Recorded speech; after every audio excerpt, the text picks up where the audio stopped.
বৰগাছাত বাহাৰঘাট শাখা সাহিত্য সভাৰ অধিৱেশনত বাৰ্ষিক অধিৱেশনত থাকি মই সঁচাকৈ ভাল পাইছোঁ। কাৰণ মই নলবাৰী জিলা সাহিত্য সভাৰ সভাপতি হোৱাৰ পিছত বিভিন্ন শাখা সমিতিলৈ এনেকৈ গৈছোঁ সভা কৰিবলৈ।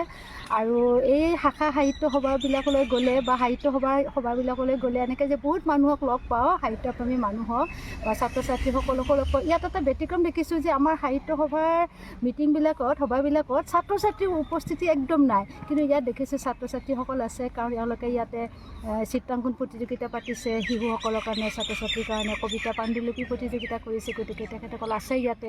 সেইকাৰণে বহুত সেইটো খুব ভাল প্ৰশংসনীয় পদক্ষেপ। যদিও সাহিত্য সভাৰ এনেকুৱা কিছুমান কাৰ্যসূচী আছে, কিন্তু এইবিলাক আচলতে কাৰ্যসূচীতে আছে, ৰূপায়িত নহয়। ইয়াতে কিন্তু দেখিছোঁ আৰু ইমান আহল বহল ঠাইত ইমান ধুনীয়াকৈ মুকলি অধিৱেশন পাতিছে, খুবেই ভাল লাগিছে। নিশ্চয় ইয়াত সাহিত্য সৃষ্টি এটা পৰিৱেশ। বাইদেউ, সাহিত্য সভাক লৈ বিতৰ্ক চলিছে, কি কয় আপুনি? সাহিত্য সভালৈ বিতৰ্ক চলিছে। তাৰমানে এই সাহিত্য সভাত এতিয়া বহুত পদবী লোভী মানুহ সোমাইছে আৰু তেওঁলোকৰ যিটো ব্যক্তিগত যিবিলাক তেওঁলোকৰ ইচ্ছা পূৰণৰ যিবিলাক হেঁপাহ, সেই হেঁপাহৰ কাৰণে খোৱা কামৰা চলিছে। তাৰ ফলত সাহিত্য সভাৰ যিটো মানদণ্ড সেইটো বহুত অৱনমিত হৈছে। আৰু সেইটো কাৰণতে আমাৰ নগেন শইকীয়া ছাৰে কৈছিলে যে তেওঁ সাহিত্য সভাৰ এসময়ৰ সভাপতি আছিল বুলি ক'বলৈ লাজ কৰে। আৰু সঁচাকৈ এইটো বৰ লজ্জাজনক কথা হৈছে। ইমান খোৱা কামৰে কেৱল পদবীক লৈ, কিন্তু সাহিত্য যিসকল প্ৰকৃত সাহিত্যসেৱী তেওঁলোক পদবীৰ প্ৰতি কেতিয়াও লালায়িত নহয়।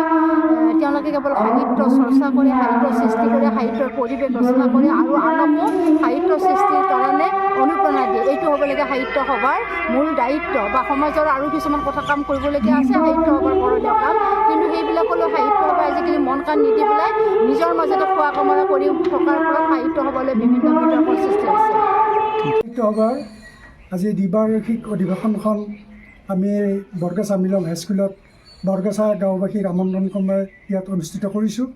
ইয়াত ৰাতিপুৱাৰ পৰা আমাৰ বিভিন্ন কাৰ্যসূচী চলি আছে।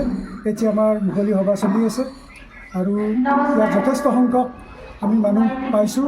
এইটো আমাৰ কাৰণে এটা বৰ আনন্দৰ কথা সাহিত্য সভাৰ কাৰণে।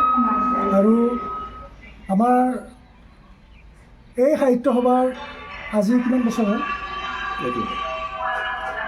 আমাৰ 1998 চনত 1989 চনত আমাৰ এই শাখা সাহিত্য সভা গঠন হৈছিল। আৰু সেই তেতিয়াৰ পৰা আমাৰ অবিৰতভাৱে আমি এই সাহিত্য সভাৰ বিভিন্ন কাৰ্যক্ৰমণিকাৰে আমি অধিৱেশন অনুষ্ঠিত কৰি আহিছোঁ। আৰু আমি আশা ৰাখিছোঁ অনাগত দিনতো সাহিত্য অনুৰাগী ৰাইজে আমাক এই দিশত যথেষ্ট সহযোগ কৰিব আৰু আমাক সাহিত্য সভাৰ কাৰ্যকলাপবোৰ আগবঢ়াই নিয়াৰ কাৰণে আমাক অনুপ্ৰাণিত কৰিব।